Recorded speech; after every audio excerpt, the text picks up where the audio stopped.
30 de outubro de 2025. A mente. A nova arquitetura do capital. Como a BlackRock molda o mundo. Diante da imponente sede da BlackRock, uma empresa que administra mais de 10,6 trilhões de dólares, ou seja, mais da metade do PIB dos Estados Unidos, inicia-se uma investigação sobre uma das forças mais influentes e menos compreendidas do capitalismo moderno. Após o escândalo envolvendo a consultoria McKinsey, a atenção se volta agora à gigante que desperta teorias e temores em igual medida. A BlackRock é frequentemente descrita como uma espécie de entidade onipresente no sistema financeiro. Muitos afirmam que um robô controla mais riqueza do que qualquer país do planeta e que o verdadeiro comandante legal é Larry Fink, seu CEO. A empresa detém participações em cerca de 95% das companhias que compõem a Fortune 500 e presta serviços a diversos governos em momentos de crise econômica. Em outras palavras, praticamente toda transação econômica, trabalhar, comprar, investir, dirigir ou usar o banco, acaba direta ou indiretamente passando pela influência da BlackRock. Entretanto, os trilhões sob sua gestão não pertencem à empresa, e sim aos clientes que nela investem. A BlackRock se define como uma gestora passiva, o que parece inofensivo à primeira vista. A questão é compreender se ela realmente é uma investidora neutra, apenas acompanhando o ritmo da economia americana, ou se atua de forma ativa na definição dos rumos globais. Para entender esse poder, é preciso examinar as engrenagens básicas de seu funcionamento. Uma gestora de ativos existe para pegar o dinheiro de clientes e gerar mais dinheiro a partir dele. Esse modelo moderno depende de uma invenção dos anos de 1970, o fundo de índice, criado pelo primeiro CEO da Vanguard. Ele permitiu que investidores apostassem em todo o mercado de uma só vez, reduzindo riscos e custos. Em vez de escolher algumas poucas ações, o investidor aposta um pouco em todas, como quem aposta em todos os cavalos de uma corrida. Os fundos de índice e ETFs são, portanto, os principais produtos da BlackRock. Eles oferecem retornos mais rentáveis e exigem menos trabalho humano, já que dispensam analistas tentando adivinhar o mercado. Esse tipo de investimento é conhecido como passivo, pois a gestora compra ações de várias empresas e simplesmente as mantém. Legalmente, essa postura neutra concede enorme liberdade de operação e reduz a responsabilidade sobre decisões corporativas, mesmo que detenham parcelas expressivas de poder acionário. De fato, seria impossível para uma empresa do porte da BlackRock vender todas as ações de uma companhia sem provocar um colapso em seu valor. Esse vínculo estrutural é parte do que se chama propriedade universal, o momento em que uma instituição possui participações em praticamente todas as empresas listadas na bolsa. A maior parte do dinheiro administrado pela BlackRock vem de investidores institucionais, fundos de pensão, seguradoras, universidades e organizações sem fins lucrativos. Contudo, por trás dessas instituições estão pessoas comuns, como trabalhadores com aposentadorias privadas, estudantes que pagam mensalidades e cidadãos que contratam seguros. Assim, mesmo sem saber, quase todos contribuem para o poder da empresa. O lucro da BlackRock não vem diretamente do desempenho das ações, mas das taxas cobradas sobre os valores administrativos. Quanto maior o montante sob sua custódia, maior o ganho, independentemente de as ações subirem ou caírem. O professor Benjamin Brown, da London School of Economics, explica que a meta das gestoras é expandir continuamente seus ativos, atraindo novos clientes e convencendo os antigos a investir mais. Com 10 trilhões em mãos, a BlackRock precisa aplicá-los em algum lugar, e esse lugar acaba sendo literalmente o mundo inteiro. Hoje, BlackRock, Vanguard e State Street formam o trio conhecido como Big Three, que detém entre 3% e 10% de todas as grandes empresas listadas. Pode parecer pouco, mas esse percentual é suficiente para influenciar decisões corporativas, políticas ambientais e práticas de governança em escala global. Ao mesmo tempo, não podem simplesmente se desfazer dessas ações sem abalar o mercado, o que as mantém presas em uma posição paradoxal, donas de tudo, mas incapazes de se mover livremente. No fim, o poder da BlackRock não reside apenas no dinheiro que administra, mas na interconexão invisível que cria entre todos nós e o sistema financeiro global. Seu império é construído sobre a passividade, uma passividade que, ironicamente, lhe concede um domínio quase absoluto sobre o futuro econômico do planeta. Uma participação acionária de 5% em qualquer empresa pode parecer modesta, mas no universo corporativo ela representa poder real. Em muitos casos, esse percentual já é suficiente para tornar investidor o maior acionista individual, capaz de exercer influência significativa sobre as decisões da companhia. Por isso, economistas e juristas consideram os 5% um limite simbólico de controle. Agora, imagine o impacto quando três gigantes, BlackRock, Vanguard e State Street, conhecidas como Big Three, juntas detêm 25% das ações de diversas empresas. Em comparações como a Amazon, por exemplo, esse trio possui cerca de 16% do total de ações, enquanto Jeff Bezos, o próprio fundador, tem apenas 9%. O poder acionário dos grandes gestores de ativos, portanto, ultrapassa até o dos criadores das companhias. Na teoria, esses proprietários universais deveriam agir visando o lucro sustentável e o equilíbrio econômico de longo prazo, já que possuem participações em praticamente todos os setores do mercado. Mas na prática, o que acontece é um sistema de voto concentrado e alinhamento automático com os interesses das elites corporativas. O poder de voto nas assembleias de acionistas é proporcional à quantidade de ações detidas, e a BlackRock quase sempre figura entre os 3 maiores votantes em qualquer grande empresa do mundo. No entanto, o dinheiro investido não é dela, trata-se dos fundos de aposentadoria, seguros e investimentos de milhões de pessoas comuns. O problema é que, ao investir nesses fundos, o cidadão cede seu dinheiro de voto às instituições financeiras que administram seu dinheiro, e essas, por sua vez, transferem o controle para as gestoras de ativos, um sistema que lembra uma pirâmide de poder disfarçada de gestão passiva. Pesquisas revelam que, em quase todas as votações corporativas, essas gestoras seguem as recomendações dos executivos das próprias empresas em que investem. A razão remonta aos anos 1980, quando os altos executivos começaram a ser recompensados não apenas com bônus de benefícios, mas com ações da própria companhia. Desde então, seus salários passaram a depender diretamente do desempenho das ações, o que os motivou a priorizar o lucro dos acionistas, frequentemente às custas de salários, benefícios e investimentos produtivos.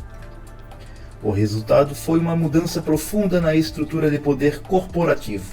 Gestores e investidores tornaram-se parte do mesmo grupo de interesse, voltado exclusivamente para a maximização de ganhos financeiros. Essa lógica canalizou recursos que antes poderiam melhorar as condições de trabalho ou fomentar a inovação para as mãos de acionistas e executivos, criando um capitalismo cada vez mais autorreferencial e desigual.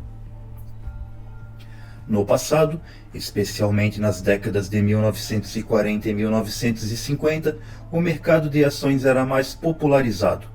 Em 1945, cerca de 94% das ações americanas pertenciam a famílias, e cada acionista tinha o direito de votar em questões cruciais, como a escolha de conselheiros ou a recomendação dos executivos.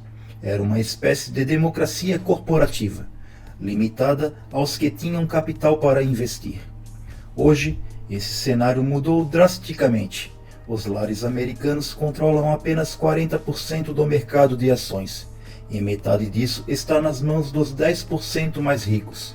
Pior ainda, o 1% mais abastado detém sozinho metade de todas as ações e cotas de fundos mútuos.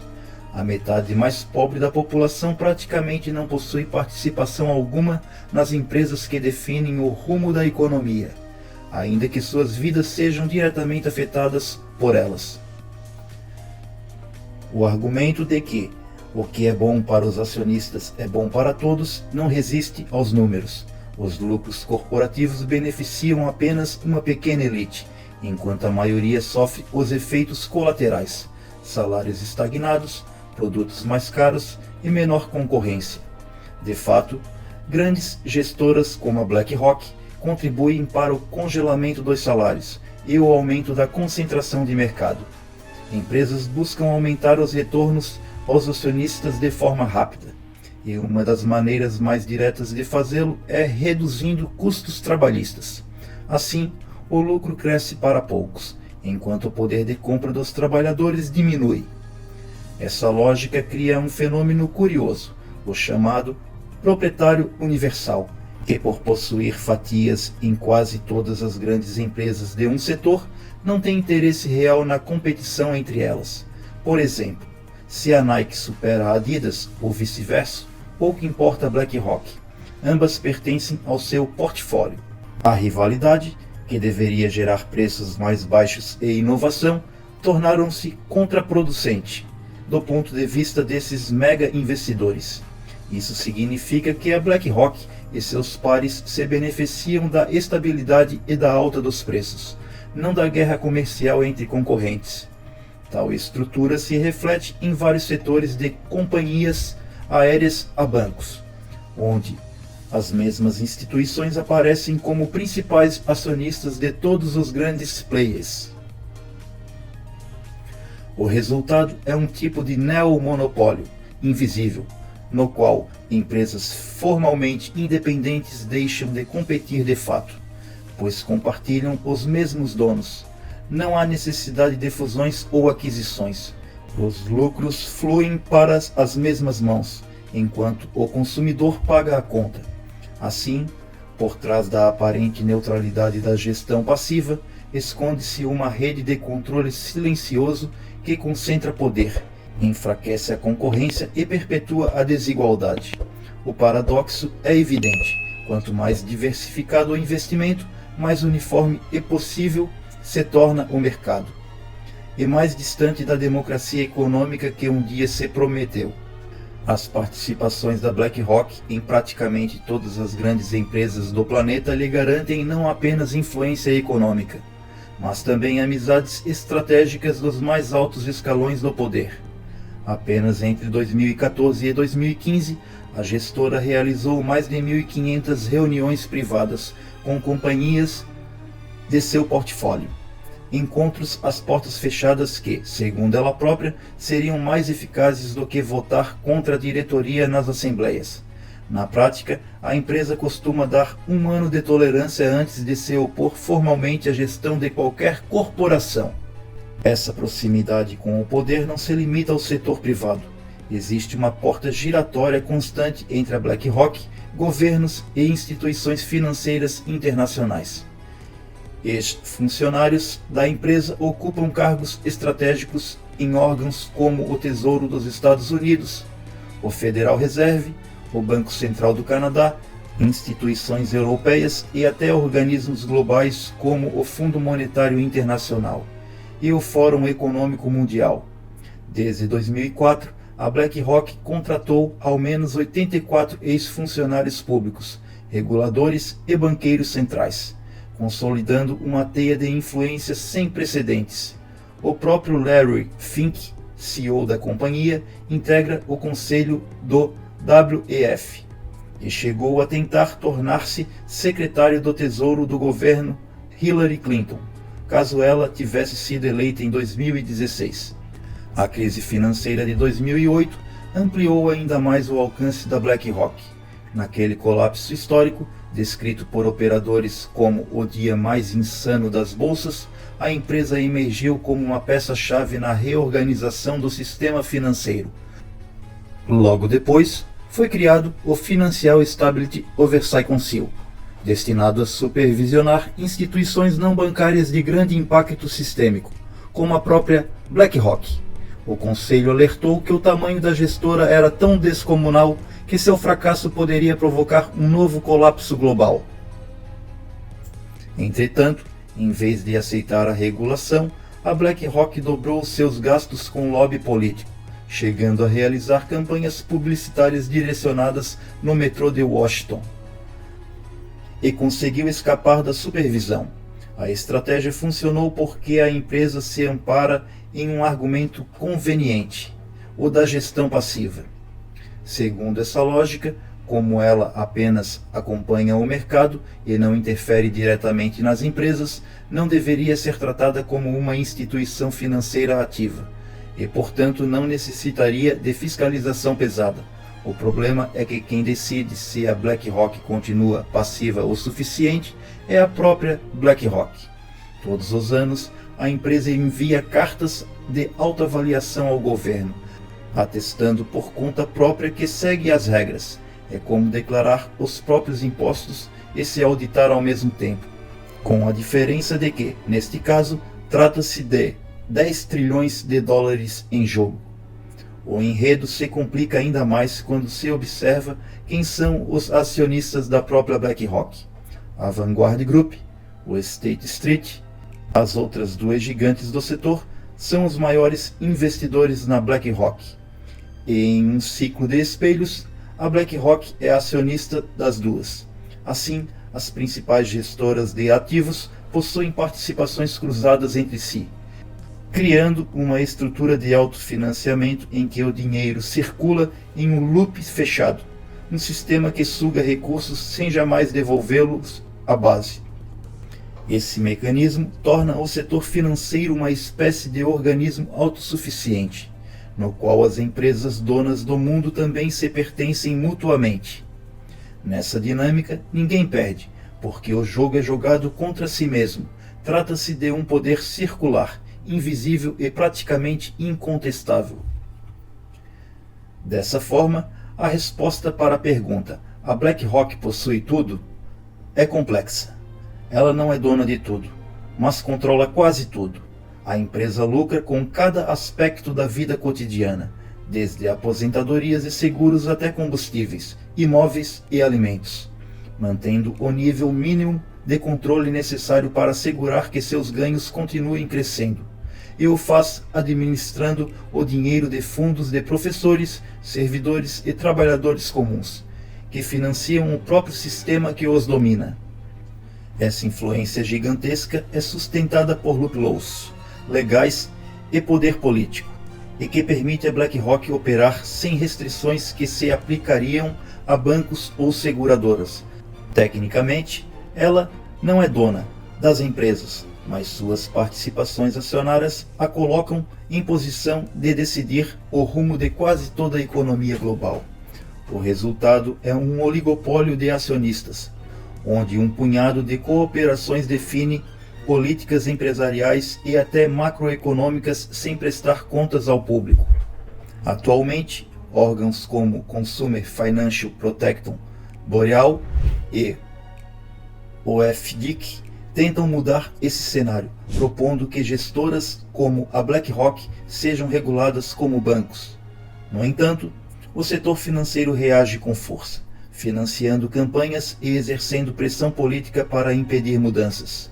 O sistema financeiro moderno, que um dia se baseou na democracia dos acionistas, foi substituído por uma oligarquia global de investidores, em que poucos concentram poder sobre o destino de bilhões de pessoas.